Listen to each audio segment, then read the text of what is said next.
Ada dari di penolong, ya. Tapi harus bareng. 1, 2, 3. Solah, pisau apa tulangnya keluar gitu. Selamat mengikuti pelatihan pengelolaan keamanan dan keselamatan mitigasi bencana pada desa wisata dan destinasi wisata rawan bencana. Kemudian kasa steril, kalau ini kan yang untuk isi P3K di tempat wisata, ya, pembalut steril bisa yang pakai dus, itu ada, beli di apotek kayaknya juga banyak, jangan tanya harga karena saya juga tidak tahu harganya berapa. Kapas jangan menyediakan kapas yang kapas kecantikan yang potong-potong itu jangan, tapi ada kapas gulung yang besar. Ada yang lebar, ada yang masih dalam bentuk gulungan itu juga ada. Gunting bisa, yang penting tajam. Pinset itu ngomong ini istilahnya ya, seperti ini. Tinggal ya. Pinset itu kayak sumpit buat jepit. Nanti deh jenengan nepel nopo-nopo kena tangannya kan enaknya pakai alat. Daripada kita uang luka pakai tangan, mending pakai alat, karena kita tidak tahu yang kita tolong itu apakah dia punya penyakit atau tidak. Yang paling penting dalam menolong adalah kita lebih dahulu memastikan bahwa kita sendiri adalah aman, gitu ya. Lanjut. Sudah dia kuning terus. Sufratul itu ini. Sufratul sebenarnya ini kalau dibuka kayak gini. Ini untuk menutup luka sebelum dibalut. Gitu ya. Ini enggak terus satu ditemplokkan long cici, ini mahal. Jadi paling enggak dipotong-potong. Ya, dipotong sesuai dengan luka yang akan ditutup. Anti gores. Jangan boros. Eman-eman. Kayak tambal ban. Kayak tambal ban. Sufratul ini nanti kalau ditempelkan di luka, umpamanya lukanya mau dibuka, itu tidak nempel di kasarnya, Pak. Ya, jadinya dia luka itu mengering, sudah ya steril, dan di situ ada sedikit antibiotiknya. Berarti kayak semacam plester gitu. Ya, enggak plester, dia hanya seperti jaring-jaring, ada cairan kayak krim salep gitu, antibiotik. Kalau ditempelkan, nantinya kalau pas dibuka dia tidak tidak kelengket di lukanya. Ya, jadi lukanya kan tetap baik. Nek mau nempel, dipletek, ngelokok, ya luka lagi. Salep antibiotiknya. Kalau misalnya kita ada luka dan di situ ada darah yang masih keluar, kadang kan kalau pas misalnya disuruh kontrol 3 hari diambil, kita kan kadang kok sakit banget karena darahnya itu mengering dan langsung menempel ke kulit. Ketika diambil kasanya, diambil perbannya, mesti kasanya perih banget. Nah, itu untuk melindungi agar tidak langsung terkena lukanya. Kalau memang tidak ada anggarannya, bisa pakai kain sendiri, dibalut pakai kain. Intinya jangan sampai melukai. Nah itu ya, dijawab ini bukan kain, ini kasar. Kain pun juga nggak apa-apa, yang penting di situ tidak melukai, tidak tajam. Kalau misalnya bisa terpaksa darurat banget, di situ tidak ada kayu, pakai kardus. Kardus dipotong, dilipat-lipat, baru dibalut untuk menjaga lukanya biar stabil. Biasanya untuk kondisi misalnya di sini ada curiga patah tulang, biar tidak bertambah parah. Tambah itu tinggal obat-obatnya tadi. Kalau obat-obat tadi kan sudah disampaikan paracetamol boleh, tapi kalau ditambahi lagi boleh, yaitu anti diare sama anti histamin. Anti diare yo ngerti yo, obat diare. Nek jujuk ning kene makame klaru yo diare terus gitu, jenengan bisa memberikan obat diare. Tapi kalau misalnya gatel kena mungkin ya kena alergi, kena ular atau kena apa pohon-pohon apa yang dia alergi melekambang buatal sekali kan, kalau nggak dikasih antihistamin kasihan, boleh CTN masih boleh jenengan ya. Ya. Antihistamin tadi, antihistamin yang dimaksud anti alergi mungkin seperti itu ya. Antihistamin bahasa di kami medis itu antihistamin, tapi kalau bahasa di awam itu adalah anti alergi. Dan yang paling aman dengan Ibu Eri tadi gunakan CTN. Selama ini kita tahu CTM adalah obat tidur. Padahal bukan. Tapi tidak boleh banyak-banyak ya. CTM itu adalah anti alergi yang memang efek sampingnya adalah ngantuk gitu. Jadi yang diambil bukan tidurnya. Yang diambil di situ adalah efek anti alerginya sebagai pertolongan pertama. Terima kasih Bu Dokter Yuli. Lanjut ya. Setelah obat-obatannya selesai, dengan bisa ini pelaksanaannya. Nah, ini pada waktu pelaksanaannya untuk pertolongan pertama ada urut-urutannya. Kalau tiba-tiba ada orang klak, jatuh pingsan gitu. Yang pertama itu periksa kesadarannya. Kedua, beritahukan kepada orang lain, cek adakah tanda-tanda perdarahannya. Lihat, kemudian periksa keadaan lokal dan perhatikan keluhannya. Kalau ini orangnya sadar, nopo Bu, sing nyeri nopo, sing dirasake nopo. Kemudian tanyakan kepada korban ini, linu, nyeri, dan suruh menunjukkan letak sakitnya. Tadi disampaikan juga khusus korban akibat kecelakaan lalu lintas, segera hubungi polisi dan tandai tempat kecelakaan dan posisi korban bila mau dipindah TKP-nya. Sebaiknya tetap dilaporkan, di situ ditandai seperti apa supaya nanti kalau itu masuk ke tindak pidana itu nanti jenengan sebagai penolong tidak disalahkan. Yang pertama, periksa kesadarannya. Piye caranya meriksa kesadaran? Cek urat nadi.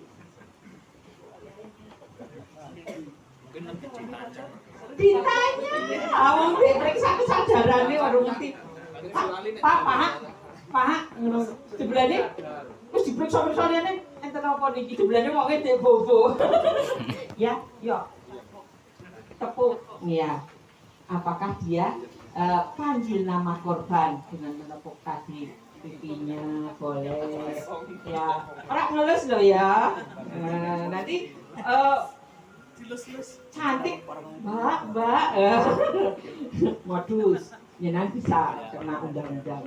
Kalau dipegang nggak bisa, pakai dicubit dia masih nggak berespon, oh nggak apa-apa ya gitu.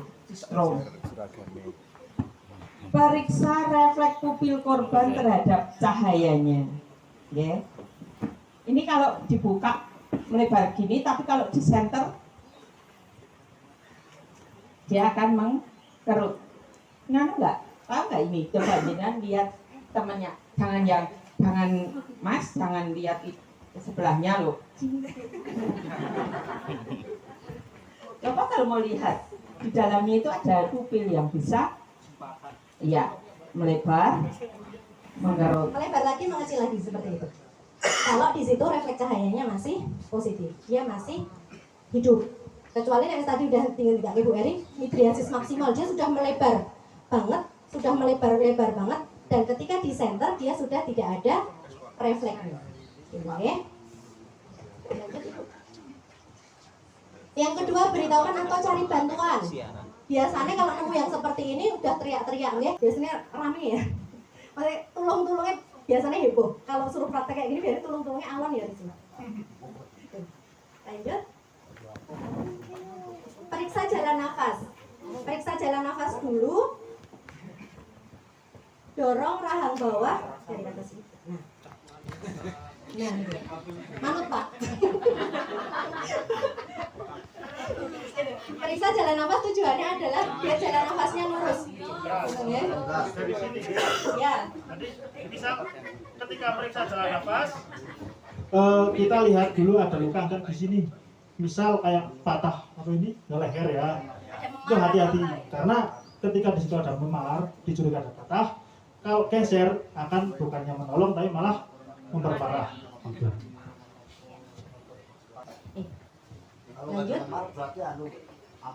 Kenapa?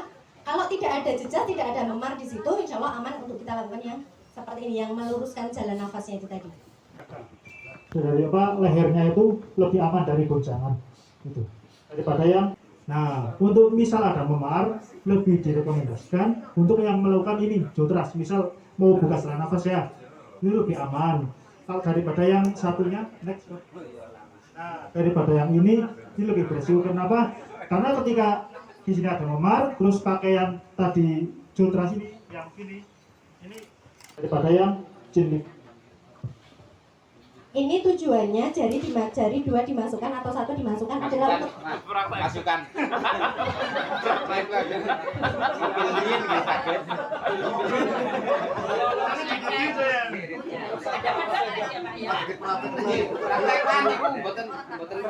Memasukkan ini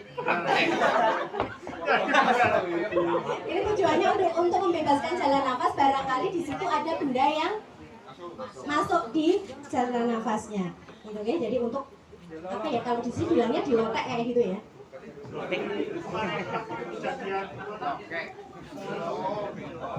Di waktu dulu ada sepak bola Piala Eropa, itu kan ada salah satu pemain Denmark ada yang serangan jantung ya. Salah satunya ada yang melakukan tindakan seperti tadi untuk menyelamatkan si korban itu. Diambil apa ini? Fingers yang tadi finger. Nah ini karena apa? Untuk menghindari lidah jatuh. Ketika lidahnya jatuh, kalau Thomas nggak bisa nafas, nah itu lebih bahaya. Habis itu dimiringkan. Kenapa dimiringkan? Karena biar lidahnya itu nggak menutupi saluran nafas. Boleh bertanya Bu Dokter? Ini kan kejadian pingsan takon.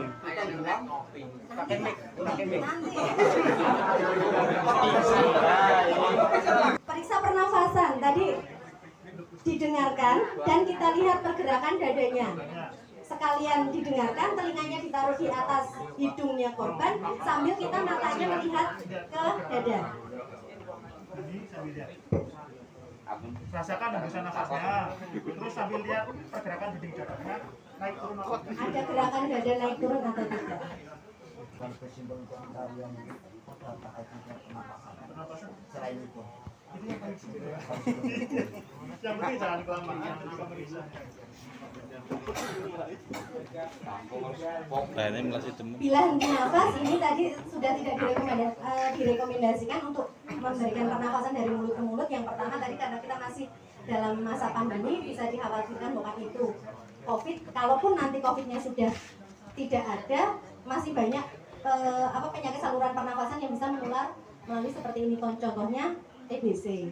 Kita nggak tahu yang kita tolong punya penyakit TBC atau tidak. Tiwas kita memberikan pertolongan dari mulut ke mulut, ternyata orangnya TBC, jadi malah kita tertular seperti itu. Yang kedua harus dengan alat, gitu ya. Periksa tanda-tanda perdarahan, nadi, periksa nadi. Periksa nadinya bisa pegang sendiri-sendiri di bawah leher seperti ini dengan 3 jari, atau kalau tidak di pergelangan tangan dengan 3 jari. Biasanya dalam kondisi pingsan, nadinya lemah, hati-hati dengan pemeriksaan di pergelangan tangan, karena kita justru malah rancu dengan nadi kita sendiri. Itu kita megang seperti ini, kita ada nadinya, ternyata itu adalah nadi kita sendiri, duduknya ternyata kita sendiri. Jadi yang paling aman, paling mudah dijangkau di leher, karena itu yang paling besar. Sebenarnya ada yang lebih besar lagi di selangkangan, tapi masuk liar rokok-rokok kan nggak mungkin. Senang. Lah gue seneng.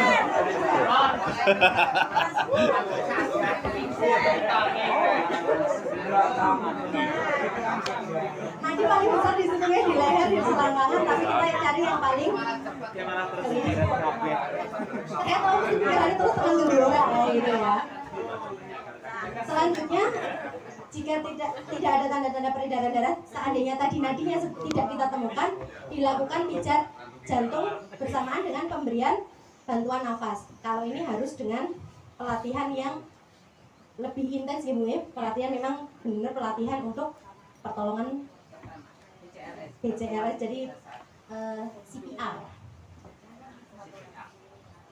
Ini jangan nanti bapaknya. Periksa keadaan lokal, perhatikan keluhannya di sini. Kalau ada luka yang terlihat gitu ya, ada luka terbuka atau misalnya ini Ini sadar apa enggak? Kalau misalnya ini yang sadar, berarti kita langsung masuk ke yang pembebatan, ya. Luka kita lihat seperti itu. Yang pertama harus dijaga posisinya itu adalah stabil dengan menggunakan spalok itu tadi. Tidak harus dengan yang beli, tapi bisa dengan buat sendiri. Jangan hanya satu sisi, kalau kita menggunakan spalok itu di dua sisi biar lebih terikat. Ya. Diusahakan itu yang terkun itu 2 sendi. 2 sendi. Nah, misal ini kan pas ya sama kakinya ya. Nah, ini bisa. Nah, mantap lagi satu lagi. Nah, jadi antara sendi lutut ya, pergelangan kaki itu harus mengunci.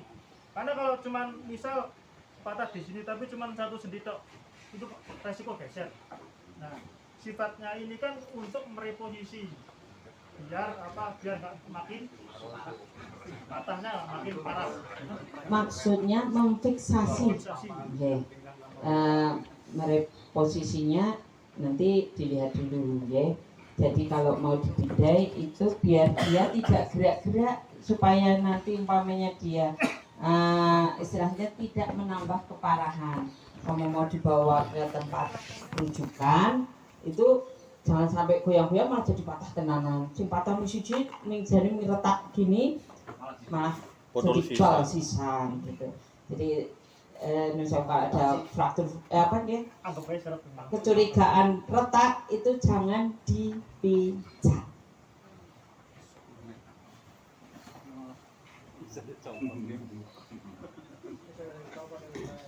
Tapi sesuai ukuran dengan Mas, termasuk tangan. Sesuai dengan Ya, tulangnya. sesuai dengan Jadi diukur dulu Pak, memang diukur dulu kan? Iya. Iya. Iya.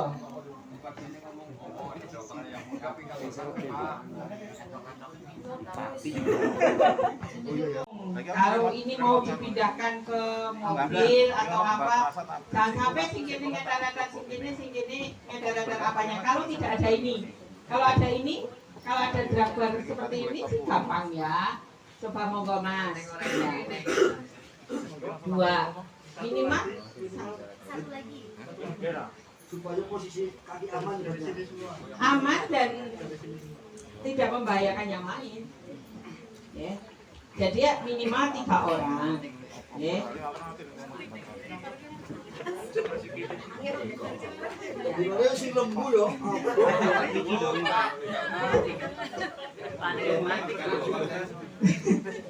Jadi yang penting gini, ketika mau mengangkat ini kan tubuh kan bisa goyang gitu loh.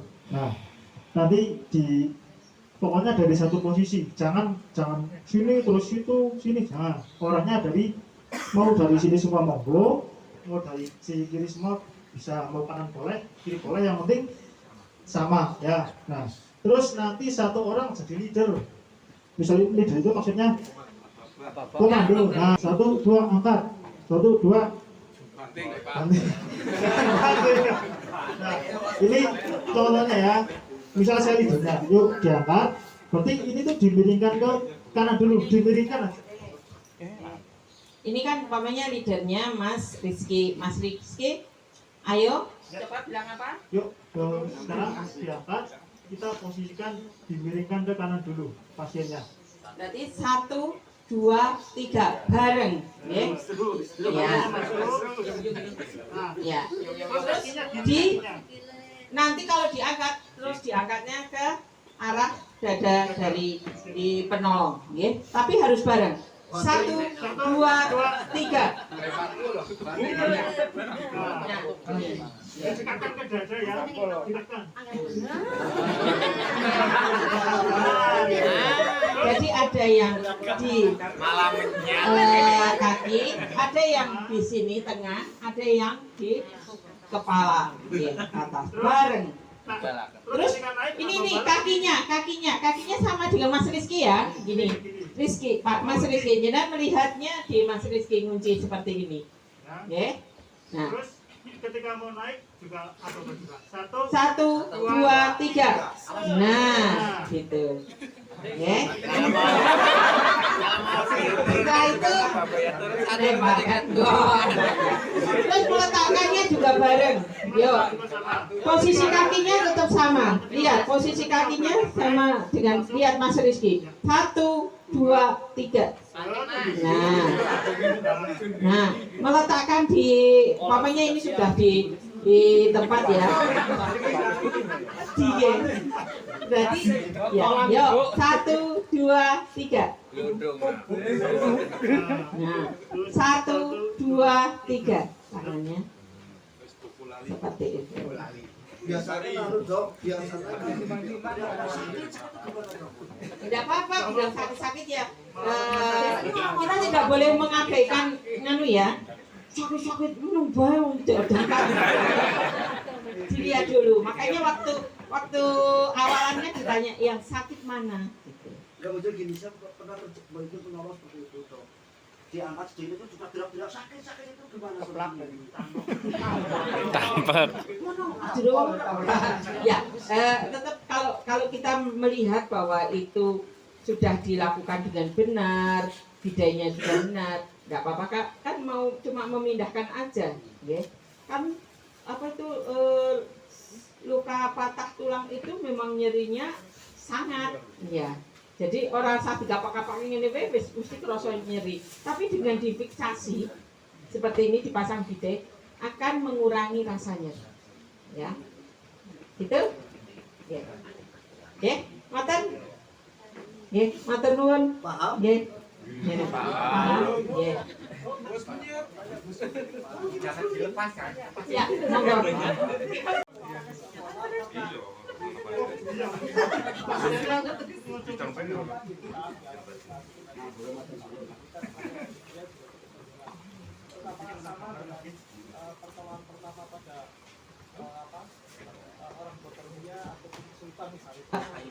Urutannya sama, apakah dia sadar atau tidak.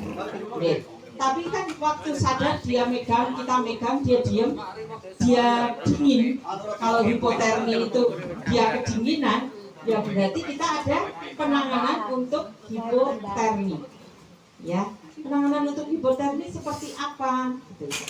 Apa kita lihatkan dulu. Ini kalau yang ini terus kok dipegang dingin atau jenengan pakai apa termometer, kan sekarang ada termogan atau termometer digital, kok suhunya bawah 36, 35, berapa gitu, itu kan namanya sudah hipotermi. Nah itu penanganannya baru hipotermi, nggak biasanya dia juga masih sadar, tapi kalau wis hipotermi orang sadar tak jane repot banget sih gue, muga-muga jauh ketemu. Ya.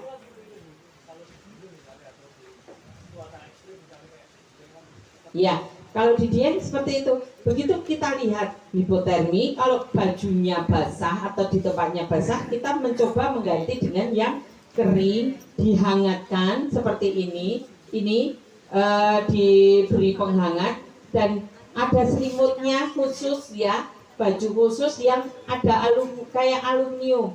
Kalau wong gowo frozen kan ada ya. Nah itu jaketnya juga seperti itu. Sudah punya jaket untuk kasus-kasus hipotermi. Kita berusaha untuk menghangatkan. Jangan langsung dimimik. Nanti dulu tenang aja. Kita buat orangnya hangat dulu. Nek ora apa-apa ning kene, ya nek bisa kulit dan kulit. Kalau pokoknya di hutan, ora ono jaket kayak gini nggak ada. Ya kulit dan kulit, tapi ya nek lanang ya ndok lanang lah, aja anu. Dan benar-benar dibuka kayak kita bayi prematur kan ditempelkan di dada ibunya, bukan ibunya pakai baju enggak, bapaknya pakai baju enggak. Jadi harus kulit ketemu kulit dan diselimuti, dikekep istilahnya. Itu akan menularkan kehangatan kepada orang tersebut. Ya. Itu sebelum kalau nggak ada alat apapun, ya. Ini untuk hipotermi. Sama halnya juga kalau ini head stroke itu ya sama, tiba-tiba pusing, mual, tiba-tiba pingsan gitu, itu juga head stroke. Ini kasusnya kalau di tanah suci, kalau istilahnya orang dengan kejadian sengatan matahari kan panas di sana 45 gitu tuh, guyur pakai air es. Kalau di sini ya nggak usah, nanti malah masuk angin. Cari di tempat yang lapang, kemudian dikipasi, dibuat supaya dingin, ya. Boleh sih dikompres pakai air dingin seperti itu, ya. Ya. Mau yang itu, kalau ini luka nganu nggih.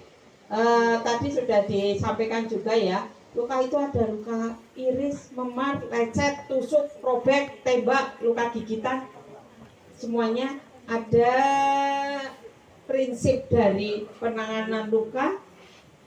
Bersihkan, ya, bersihkan lukanya mungkin pakai air dulu atau pakai Ivanol gitu.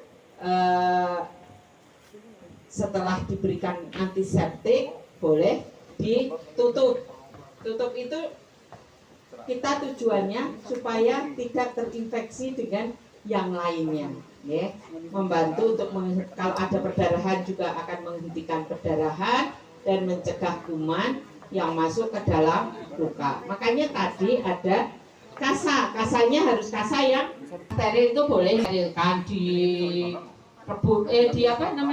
dikukus boleh ya. Tapi yang nggak ada, yang penting bersih dulu nggak apa-apa. Kalau di lapangan, ya. Kalau di tangan ini monggo sekalian aja untuk kalau tangannya misalnya terkilir atau tangannya yang patah atau dia harus difiksasi, kan pakai yang kerudung, mesti nganggo kerudung ora dienggo. Anggap aja ini mitela Bu. Segitiga. Iya, segitiga. Bukan jilbab, tapi kalau seandainya nggak ada, bisa pakai jilbab. Kalau yang patah sebelah sini, berarti kan kita harus membaliknya. Paling sebelah kiri itu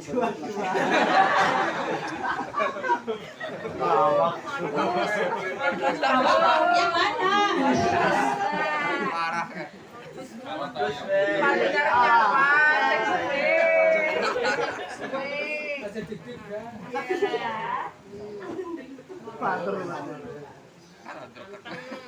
Nadine gede banget.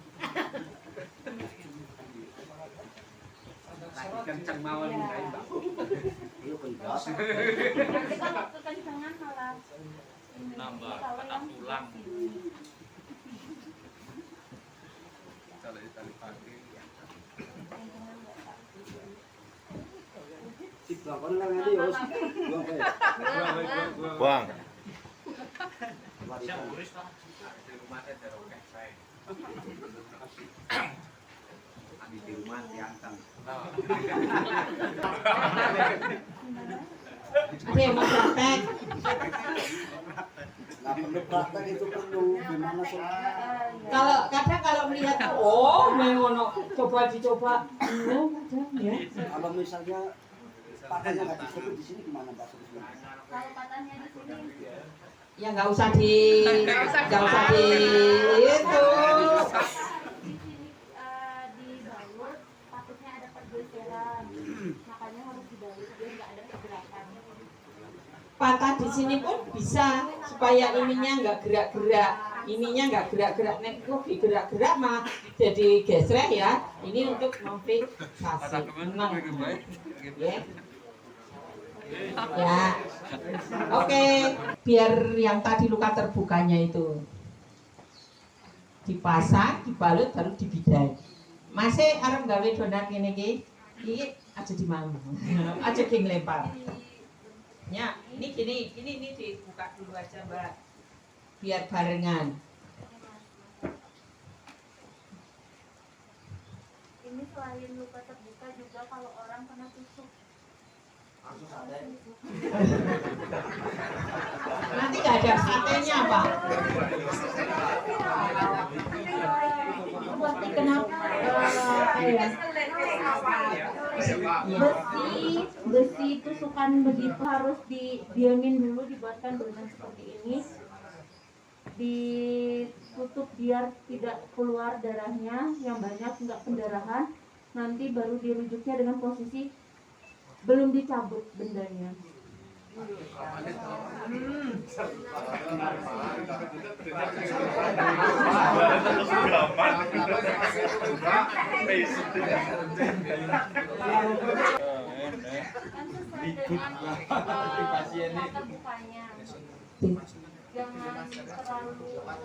Jangan terlalu lebar dan jangan terlalu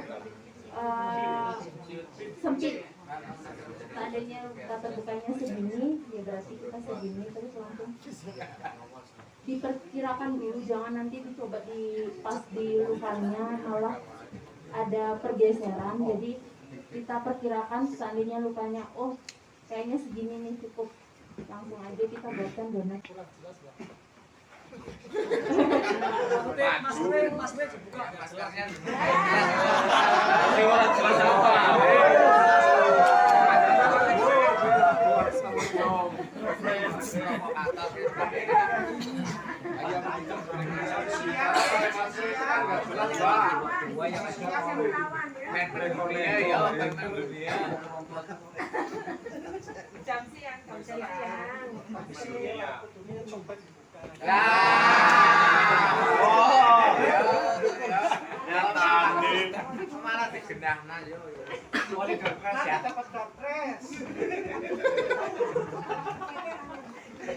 sudah begini, seandainya Ya. Ini Mbak, nanti di sini, umpamanya di sini, ini di sini. Ini lukanya yang terbuka di sini ada istilahnya pisau lah, pisau apa tulangnya mau keluar gitu, langsung masukkan di sini gini.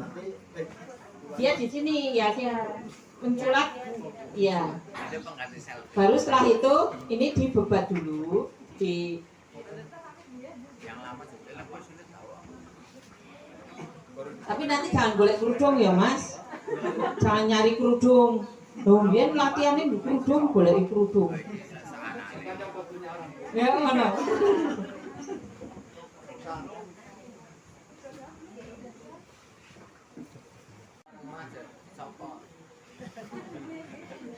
Ini nganu pasiennya kooperatif banget digocek. Tapi nek aslinya enggak loh ya, aslinya dia nangis loh.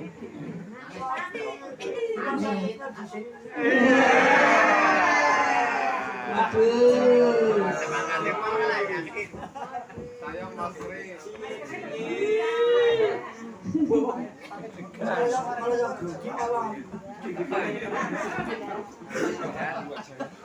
Nah itu baru pamannya dia memang ada ini baru budayanya ya.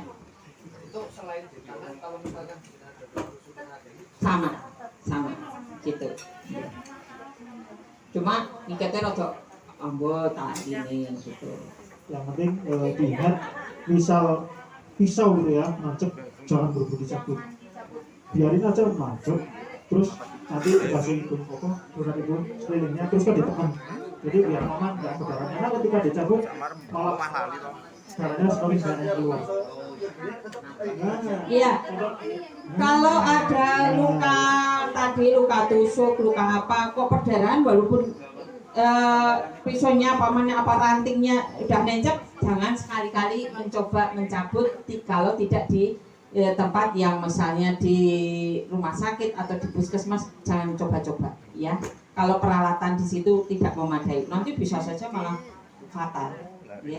Jadi biar ya perdarahan hebat bisa, jangan ada penututinnya angel entek mati ya. Jadi biarin tertusuk. Kalau ini berdarah ya dipecet di sebelahnya, di sisi sebelahnya ya. Kalau perdarahan itu sebenarnya kalau dipencet tapi jangan terlalu kuat, nanti dia akan berhenti karena tubuhnya itu akan berusaha menghentikan perdarahannya dengan menggumpal di situ. Ya. Sama dengan kalau mimisan tinggal pijat aja tapi dia masih bisa nafas gitu, masih bisa. Kan ini dipijat gini masih bisa nafas. Asik. Nah itu dalam waktu 3-5 menit udah berhenti, oke. Tapi kalau masih ngocok terus, ya harus ke rumah sakit, ya untuk ditangani lebih lanjut. Begitu, ya, ya. Begini.